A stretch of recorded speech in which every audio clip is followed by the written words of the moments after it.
नमस्कार मंडळी. आज मी हा गाजराचा हलवा बनवायला घेतला आणि काही गोष्टी आपसुकच मनात आल्या. जसं ह्या गाजराचा हलवा करताना आपण त्याला निवडून आणतो आणि छान असं धुवून घेतो, मग खिसतो.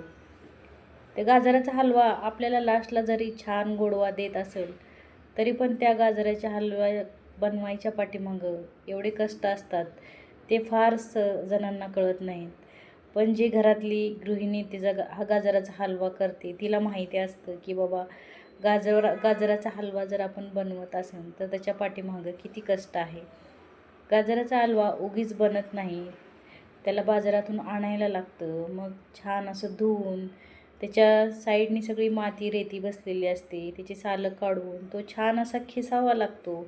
नंतर मंद आचेवरती त्याला ठेवून छान असा आधी त्याला परतून घ्यायला लागतो.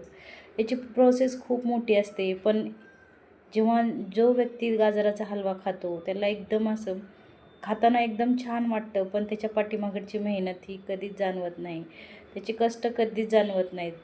जो माणूस करेल त्यालाच माहीत असतं की गाजराचा हलवा बनवताना त्याच्या पाठीमागं किती कष्ट घ्यायला लागत असेल.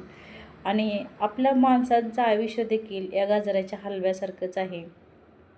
आपल्याला प्रगती झालेली तरी दिसते, आपण केलेली असो किंवा दुसऱ्यांनी केलेली असो, ती प्रगती तर दिसते, पण ती प्रगतीच्या पाठीमागे आपण किती कष्ट घेतलेले आहे, आपण किती त्याग केलेला आहे कुठल्या कुठल्या गोष्टीचा, ते फार जणांना समजत नाही.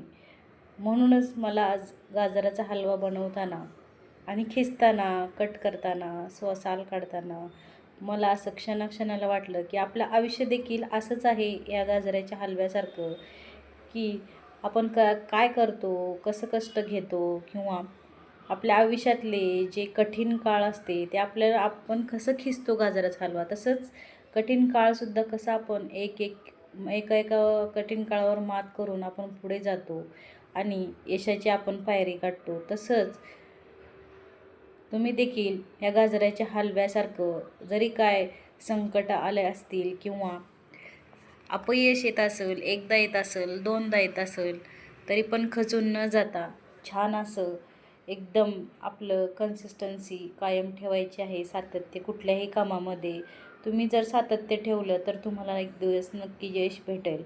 जसं की हा गाजराचा हलवा प्रगतीच्या पथावर उभा राहिलेला